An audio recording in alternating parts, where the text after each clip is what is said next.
Hey there gamers, welcome back to the Board Game Co channel, and today we have a preview of Black Rose Wars Revised. Hey there gamers, it's Professor Meg here, and welcome back to the Board Game Co channel. Today we have a preview of a Black Rose Wars Revised by Ludus Magnus Studios. Now, you can check out the GameFound link down below to see everything that they have planned for the current campaign. This is a sponsored video, and this is also a prototype copy in front of me, so all rules, components, and things like that are subject to change. However, you may have noticed from the title, it is Black Rose Wars Revised, meaning that there is already a Black Rose Wars. You can find it on BGG and things like that and see how many people already love the current game, and this is the revised edition. Now, there's also an avatar that is added to this current edition where you're able to add that to solo mode or with other players, but it adds an entire autonoma to be able to be played in the game. Now, Black Rose Wars is going to be a game where a bunch of mages are together in a lodge. So the lodge is going to be comprised of all of these rooms, and the rooms do some pretty cool stuff for you as long as they're not broken, because all of the mages are going to be slowly deteriorating these rooms until they no longer have the special ability that they once had. So players are going to be maneuvering around the lodge using all of these abilities, but also deck building from different schools of magic. So you're going to be gaining cards at the beginning of every turn where you're going to be choosing the different schools that you want to draw from and then adding those to the cards that you have available, and you're going to use all of that to fight for the death. I mean, you're doing other things to gain victory points. You are doing different quests and trying to accomplish those, or gaining victory points from different things that are out on the board, but the main way that you're going to be getting points is going to be from taking out other mages, because everyone is fighting. The mages are fighting, so they are going to be pretty powerful and attacking each other, so you're going to be constantly respawning as well, and depending on who did the most damage, or perhaps all of the damage to take out a mage, is going to be rewarded for doing so with victory points. Now, one thing to note before we get started is that yes, you can see there are 3 player boards set up here, but in this game, players are also always competing against the Black Rose. So you do have the Black Rose as well, and they're going to be doing things that affect players.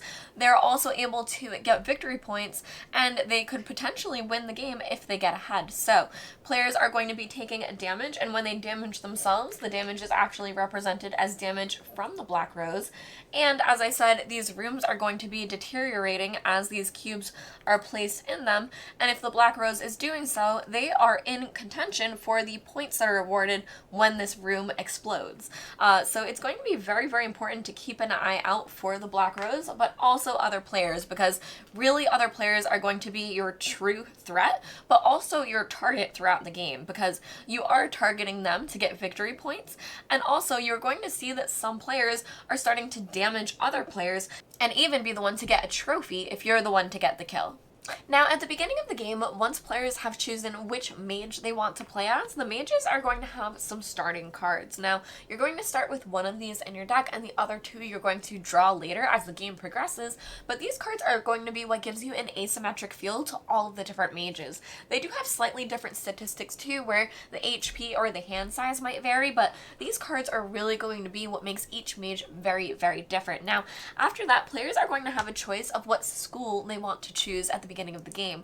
Now, the different schools are going to be the magics that you're performing, such as destruction or necromancy or illusion, and those are going to have different spells that are all very, very unique depending on the school that you're choosing.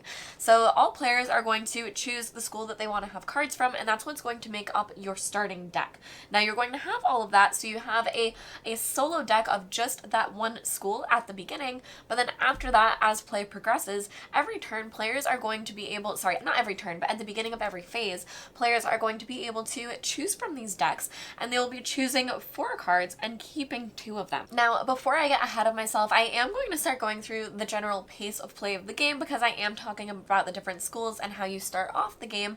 So to go through the different phases, first is going to be the Black Rose phase. So the Black Rose is actually going to have their own phase where they get to do some pretty awful things to the players. I mean, it's not terrible, but it is pretty competitive, and they're here to make themselves known. So So the Black Rose is going to draw these different event cards here based on the moon, and the moon that players are going to be using is based on how many victory points players have reached. So as soon as someone has reached the different cubes marking these victory points, you can see that play will progress to the next moon phase, and both these decks and these decks will get swapped out, which I will talk about those later. But over here for the Black Rose phase, these event cards will be drawn and affecting different players. So here you can see that this is one that is an instant, so it won't enter the card row. It will actually come and go pretty quickly, but it's going to award the Black Rose 0 victory points out as it enters and 2 victory points as it leaves. So that's a way that the Black Rose is already going to have some victory points there. But it also says in play order, the Black Rose inflicts 1 damage on each mage. So all of the mages here would take a damage. Now, I'm glad that came up right at the beginning of this phase, because taking damage is really, really unique in this game. You're going to have these cubes, and these represent your player color, but the amount of damage that you do to someone is good for you, and that's something that you want to track. So where the Black Rose is actually damaging other players, these gray cubes that represent the Black Rose are going to come here and fill in these health trackers. So you can see that if Tessa here were to attack Rebecca, say for example 3 damage, there would be 3 cubes of Tessa's color placed into Rebecca's health track until Rebecca reaches her health threshold. At that point, you'll see which mages did the most damage to Rebecca, and players will be awarded victory points based on that. Now, if you are the only one to take out that mage, if every single cube is your color, you did a fantastic job, and you actually get more points for that as well. So players are going to get 4 points for having a majority on killing someone, or not killing, taking them out, whatever. And then 2 points for being in second place and 1 point for being in third place. So even the Black Rose can actually bump someone into being third place and taking even less victory points that way.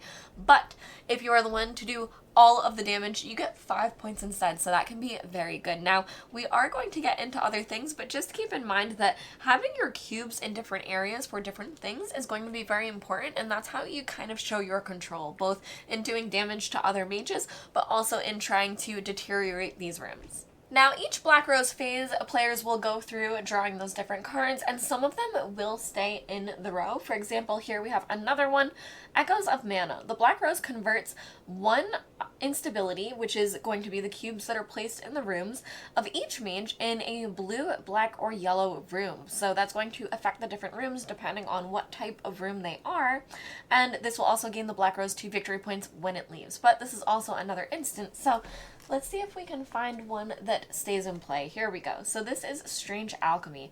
The Black Rose converts 1 instability in each green, red, and purple room instead, but you can see that this one gains 2 victory points when it enters play, and it enters play here and will last for 3 rounds instead. Now, after that, players are also able to engage with the quests that are over here. They're going to be the cards with the scrolls, and those are going to be things that players are trying to accomplish to get different victory points, as well as a little special bonus. So just to take a look, I'll show you what one of them would be. This one is Apprentice Destroyer. After resolving the effect of a room, advance this quest. So that just needs you to resolve the effect of a room, which I'll get to in a moment, and then you'll be able to place one of your cubes on it, meaning that after you resolve the effects of 3 rooms, you are able to complete this quest. Now, you are able to have 2 quests total, and you would be able to complete it and then move it over to this side, and then be able to gain the benefit. Now, it is still up to you when you choose to gain that benefit, but you can only hold so many, so you may choose to want to cash it in, but sometimes it will depend on what things are close to you that you may want to hold on to it. But here you can see that this one is for a mage within 1, or a model within 1. You can inflict 1 damage. So you would be able to do 1 damage to anything, but it would have to be within 1 of you. So for example, if you were here and this player were here, you would be able to inflict that damage. Now, on top of that, these quests are going to give you some victory points, so you'll gain 1 victory point when you cash that in and gain the bonus effect. And then you will still hold on to these because there is victory points at the end of the game for the players that were able to complete the most quests throughout the game. So those are going to be the quests, and they also do shuffle through. So as you reach the different moon phases, you'll get ones that are harder to do, but also give better rewards. Now during this phase, players are also able to choose to abandon quests. So they could decide to discard some, and the Black Rose Wars will actually get victory points if players choose to do so, but then they're able to gain a new quest that may be rewarding them for things that they're already doing and gaining them some victory points amongst the other players, because you do need to worry about the Black Rose and them getting ahead of you. But if you're able to perhaps ditch your quests before other players, it may also deter them from getting rid of theirs because they'll be the ones to give victory points later. So it may be advantageous to go through them and try to have them line up with the actions that you're already planning on taking to reward you for what you're already trying to do. Now, next is the study phase, and this is when players are really going to be deck building. So they are going to draw 2 cards from their deck, but then after that, they are going to be able to set that aside and choose 4 cards from these different schools. So the Forgotten School is a little bit different, but the normal schools are going to be Conspiracy, Destruction, Divination, Illusion, Necromancy, and Transmutation. Now, these are all going to have spells that kind of lean into what those different schools will do. And during this phase, players are able to draw 4 cards in a mix of anywhere they want. So you could draw 1 from 4 different piles, you could draw 4 from the same pile, or any mix and match of that. And then after that, you are going to only choose 2 to go to your hand, where the other 2 are going to be discarded publicly. So you are able to kind of build your deck into what you want for your playstyle. For example, the Destruction is going to lean heavy into damage and doing area effect spells, whereas the Necromancy may be converting some of your damage on you. Or there's also the Transmutation, where you might be gathering up some different summons only to get rid of them later to gain yourself some instability in the different rooms. So there's a whole bunch that you're going to be able to do, and you can also choose, depending on your playstyle, if you want to lean into 1 or 2 schools and 1 or 2 playstyles, or if you want to change it up every round based on the rooms that you're in and where you are and what you want to try to do. Now after this, players are going to have 4 cards that they have gained this round, the 2 that they drew from their deck, as well as the 2 that they chose to keep from the schools that they drew from, and you'll have any cards that are left over in your hand. Now there is a hand limit depending on your class, or on your mage and which one you're playing with, so you could perhaps have 7 or an 8 card hand limit, but you'll at least have 4 to choose from at that round from what you've drawn from both of those areas. Now you're going to have those cards, and you're going to choose where you want to slot them to prepare your spells. So during the action phase, you are going to have tokens that allow you to do actions, but the biggest thing you're going to be doing is casting these spells. Now, something else that is very unique about these spells is they actually have 2 sides. So when you're making this decision, even when you're choosing what cards to keep for your deck, you're keeping in mind that I might use this spell now, but I think I want this spell later. So they have a lot of flexibility depending on when you draw them and the situation that you're in, that you'll also have the choice of which side of the spell to use. So players are going to use their cards and slot them into these different areas, and you can see that this one has a lightning bolt and then a 1, 2, and a 3. And you know what? I know all of you know exactly what a lightning bolt means in this game. You get to do it instantly. So any spell that you slot in this area, you are able to do when you choose to. Now, you are only able to do 2 actions per turn, including activating your cards, but this is one that you are able to do out of order, because the other 3 with the 1, 2, and 3, you have to do it in the order that they are slotted. So you cannot use your 3 spell before you cast your first spell, but this one is kind of able to happen whenever you want it to, kind of adding in some flexibility for you. Now you also have these action tokens, and they're going to let you do a couple of things, but the primary thing that you're going to use it for is movement. So to do that, you're going to flip the token over to the X side so that you're not able to use it anymore. And then you'll see your movement. So this represents a move 1, but this mage's movement is 2, which means that they're able to perform a move 1 of 2 spaces. Now, you're able to stop short if you only want to move 1 to a room, but you are able to move up to those 2. And when you do so, you will also activate the room if it has not yet been activated. So for example, if we were using Tessa over here, our green character, she would be able to move up to here, up to the garden, and then within range 1 of a room, able to place 1 instability cube of their color. So this player would take a green cube, and within 1 they're able to place this. Now you can't place it in your spawning spot, but they could place it in any of the other rooms, and this room only has 4 slots, so that might be a good place to choose. Because what will happen is as soon as this area is filled up with cubes, at the end of that round, this room is going to be destroyed. So for the current turn that player ended here, this would be flipped over so that that action can't be used again. But then at the end of any round where the instability meter is full for a certain room, you're going to flip that room over and it's not going to be able to be used anymore. So you can see that it's flipped here to its destroyed side. You can still walk through it and things like that. It just no longer has an ability token. But you can also see the ownership that happened here. So there are 2 blue cubes and 2 green cubes, meaning that it was shared. And that's actually pretty unique. Not unique, but a good way to show you how this will happen, because the garden is going to award victory points, 2 to the first player, and then 1 and then 0 for majority. Now, when players tie for a certain position, they're going to get the same thing minus 1 point. So you can see here that this is a 2, so each player would gain 1 point to the blue player and the green player, and that'll be tracked up here in the score tracker. Now, players are primarily going to be doing damage to each other with their different spells that they are casting, but another one of the actions that you're able to do with these tokens is a physical attack. So if players are within melee range of each other in the same room, you are able to do a physical attack if you choose to do so. Now, this can be a way for you to do even more damage if you've been in the same room with a different mage, or if they came and entered your room and you've already cast all of your spells. But you also flip over an action token to do that action, and then you would do your damage to them, which is shown on your character card. So you can see here that Tessa will attack for 2 damage, so she would be able to punch and put 2 damage cubes over here onto Nero. So it may be what she needs to perhaps hit him over his edge to take him out for a knockout. And whenever a mage knocks out another mage, a huge thing is that you're going to gain a trophy. So these are also going to help you gain victory points at the end of the game. Ooh, he would not be gaining it. If Tessa were to knock out Nero, she would gain a victory a trophy over here for herself to be able to add points at the end of the game.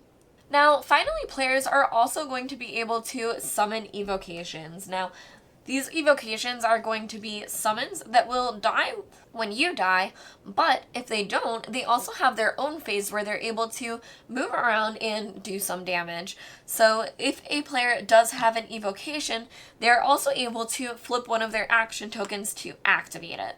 So, for example, this one over here is Cerbo, and you can see their card here, and this one is a demon.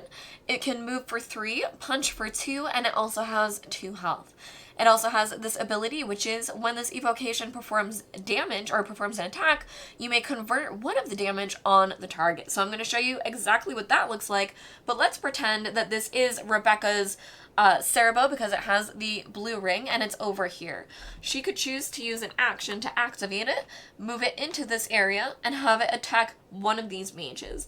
Now, if she chooses to have it attack Nero over here, not only would it do the 2 damage based on its attack, but it's also able to convert 1 damage on the target, meaning that it's able to remove one of the green cubes that belongs to the Tessa player and place in a 3rd blue cube into this area. So that means that Nero isn't any closer to dying from that conversion. That doesn't add to the damage that is done to it, but it does take control away from this player. So that's going to be a way that players are also gaining cubes in different areas, is that you're going to be converting cubes that have already been placed. Now, that's a lot about the different actions that you're able to do with the action tokens, but taking a look at the action phase, starting with the player with the crown, which is the first player marker, that player is going to choose to do 1 to 2 actions, and it can be flipping those tokens, but you're also going to have your spells slotted, and you're going to be activating those spells. So I have slotted a few spells for Rebecca here, and I'm going to go over what that would look like. So depending on what this player may choose to do, let's move her in a little bit further just for the example here. But we do have our quick spell, which I am going to keep a secret. But we have this spell here, which I'm going to flip over just to show you. But this is actually a trap. So when activating a trap, you will not show it to other players. You will just use one of your tokens and be able to indicate that this is now activated. So you will have it here and say, as one of my actions, I am activating my trap, and you actually won't flip it over until the thing happens. But I am flipping it over just to show you so that you know what this player would be planning.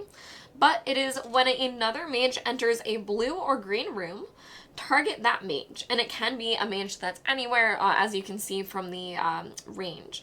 So the target discards 2 cards from their hand, and if they can't, you draw 2 from the library. Now, you also have a different thing that you're able to do. There's a big or here. You can target that mage and just steal a victory point instead. Now, that's an either or, but you can either target the cards that they have if they have a big hand and it's earlier in the game, or you can steal a victory point. Now, stealing is also very fun in this game. It's similar to converting, where not only are you going to gain a victory point, but they will lose one, and that can really change how players are placed up here in this area, and it can really change who wins at the end of the game.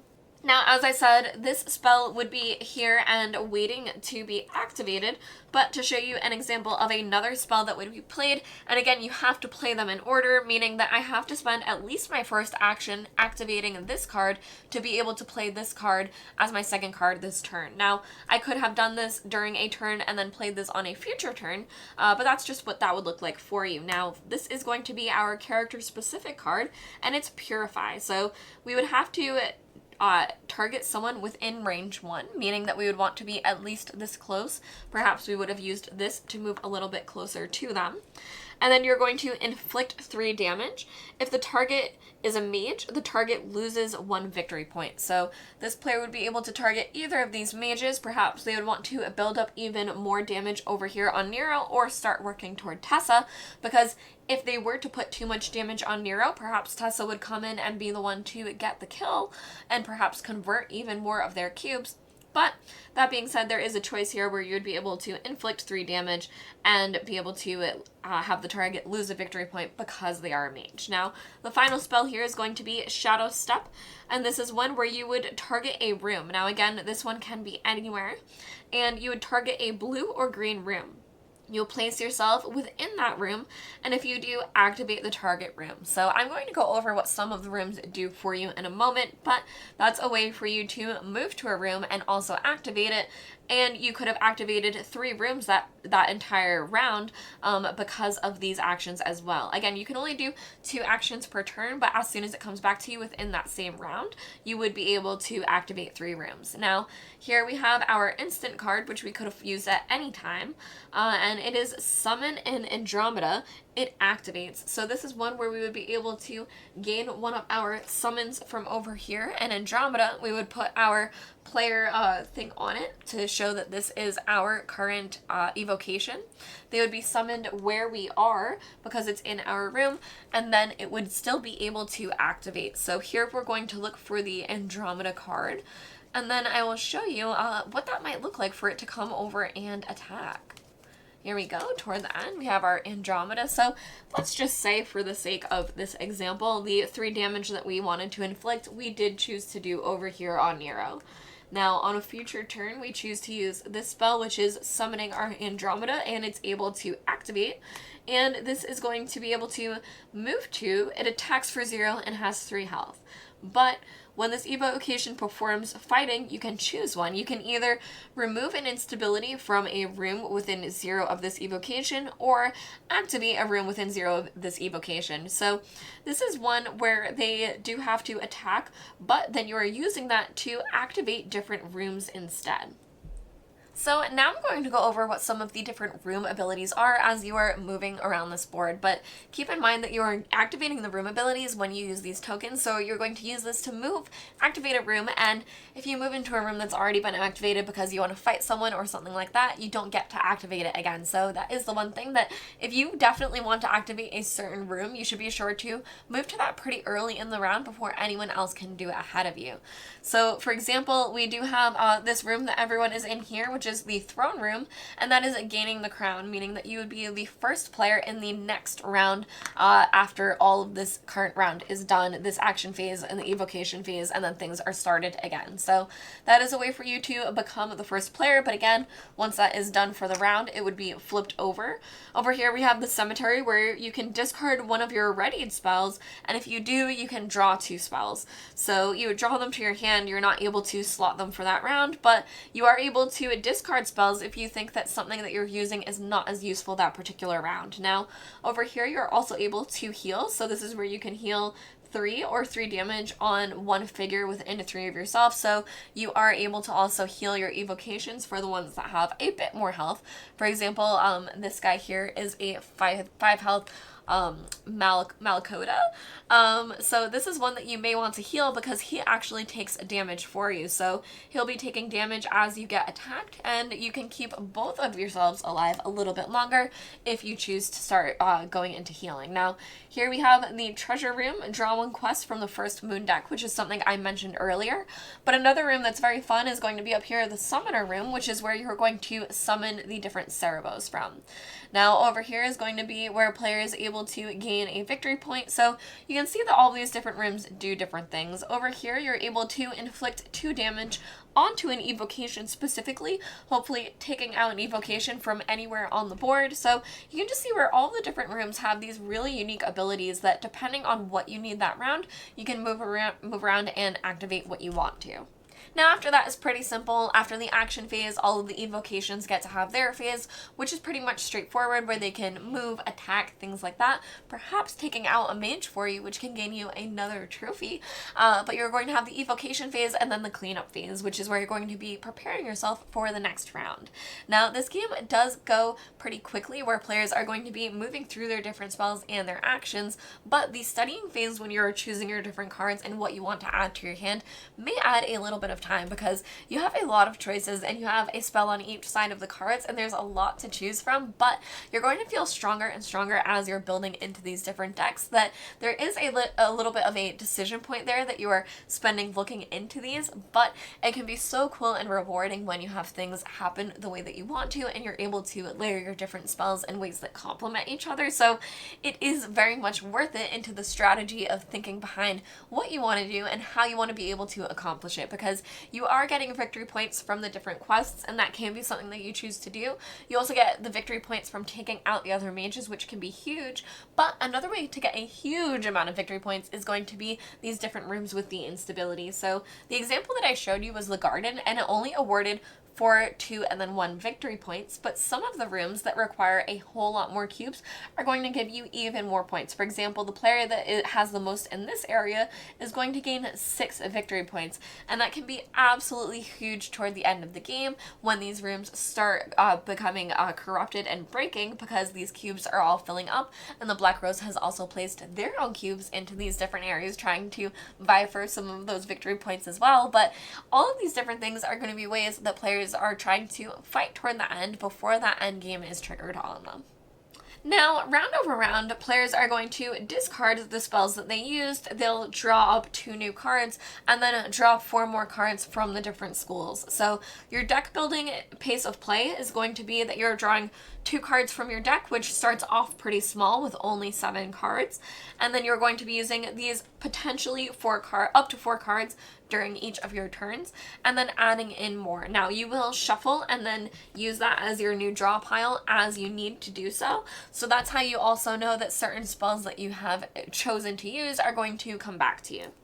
The replayability in this game is going to be huge because you do have the different mages that you're able to play with, and they have their own unique cards, but you also have so many spells available in the different schools. Now, I did mention that there are the schools, but there's also the Forgotten School, which is going to be special spells that are able to do different things, but then they are removed from play after that. So they're one and done, where they come in, they hit strong, and then they're gone.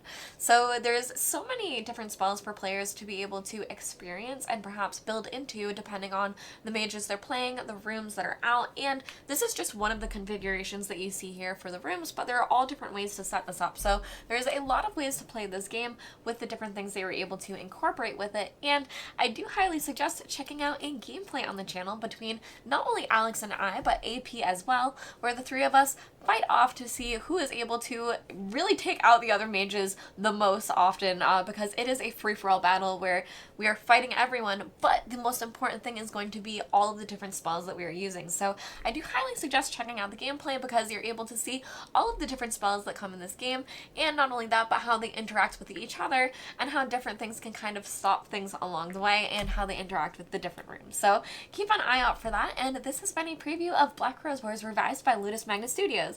I hope you check out the link down below to see everything that they have planned, and thank you all for watching the Board Game Co channel. I'll see you next time. Bye!